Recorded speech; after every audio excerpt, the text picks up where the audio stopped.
Hello my dear cricket viewers, உங்கள் எல்லாருக்கும் ஒரு பெரிய வணக்கம். இன்னைக்கான வீடியோ என்ன அப்படின்னா, ஒரு சைடு ரஞ்சி டிராஃபி நடந்துகிட்டு இருக்கு.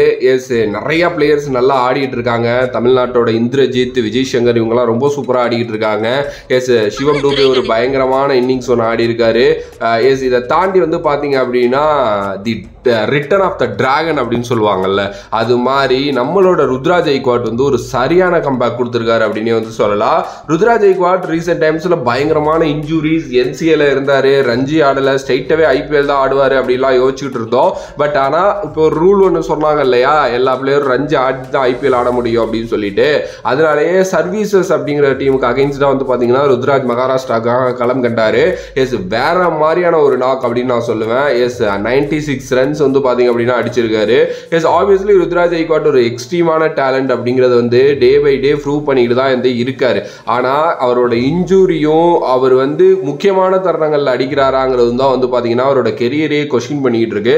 குறிப்பாக இந்த இன்ஜூரி சனியை ஆப்வியஸ்லி ஒரு சீரீஸ் போனார் அப்படின்னா இன்னொரு சீரீஸில் இன்ஜூரி ஆயிடுறாரு. அது என்ன மாதிரியான இதுனே தெரில. இப்போ இந்த ஃபிங்கர் இன்ஜூரியில் இருந்தார், அவர் இப்போ அதுலேருந்து வெளியில் வந்துட்டார் அப்படின்னு வந்து சொல்லலாம். இப்போ ரொம்ப நல்லாவும் வந்து பார்த்தீங்க அப்படின்னா ஆடி இருக்காரு. இது கண்டிப்பாக சென்னை ரசிகர்களுக்கு ஒரு விருந்துன்னு தான் நான் சொல்லுவேன். ஏன்னா இந்த ஐபிஎலுக்கு முன்னாடி நிறைய கேள்விகள் இருந்துச்சு. அவர் என்ன மாதிரி விளையாடுவார், எப்படி அடிப்பார், வந்தீங்க நல்லா விளையாடுவாரா, ரொம்ப நாளாச்சு கிரிக்கெட் விளையாண்டு அண்ட் அப்படி இப்படின்னு சொல்லிட்டு நிறைய கேள்விகள் வந்து பார்த்தீங்க அப்படின்னா இருந்துச்சு. பட் அது எல்லாத்துக்குமே பதில் சொல்கிற மாதிரி ருத்ராஜ் ஐக்வாட்டோட இந்த இன்னிங்ஸ் இருந்திருக்கு அப்படின்னே வந்து சொல்லலாம். அதுக்கு அடுத்தபடியாக இன்னொரு சைடு சிவம் டூபே பொறுத்த வரைக்கும் அவர் வேற மாதிரி ஆடிட்டு இருக்காருங்க. எனக்கு தெரிஞ்சு லைஃப் ஆஃப் த ஃபார்ம்ல இருக்காரு அப்படின்னே சொல்லலாம். 95 பால்ல 101 ரன்னு மும்பை விஸ் அசாம் மேட்ச்ல நொறுக்கிட்டார் வச்சுட்டு.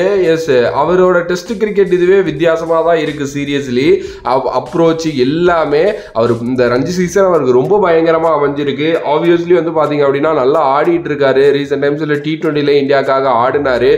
ஆப்வியஸ்லி அவரோட ஒரு பெரிய ஒரு கம்பேக் இயர் இருக்க போகுது அப்படின்னு தான் நான் நினைக்கிறேன் இந்தியன் டீமில். ஏன்னா இந்த ஐபிஎல் நல்லா பண்ணார் அப்படின்னா T20 வேர்ல்டு கப்புக்கு அவர் டெஃபினெட்லி கன்சிடர் பண்ணுவாங்க.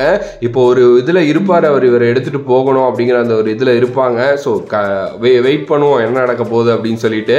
ஸோ உங்களோட கருத்து இந்த ரெண்டு பேரோட பர்ஃபார்மன்ஸ் பற்றி என்ன அப்படிங்கிறத மறக்காமல் கமெண்ட் பாக்ஸில் கமெண்ட் பண்ணுங்கள். And if you like the video please like, share and subscribe to நம்மளோட கிரிக்ஸிப் சேனல். வேறொரு வீடியோவில் வேறொரு கான்செப்டில் வந்து உங்களை சந்திக்கிறேன். Until then bye from this is VJ Mani. Love you all. Stay safe மக்களே.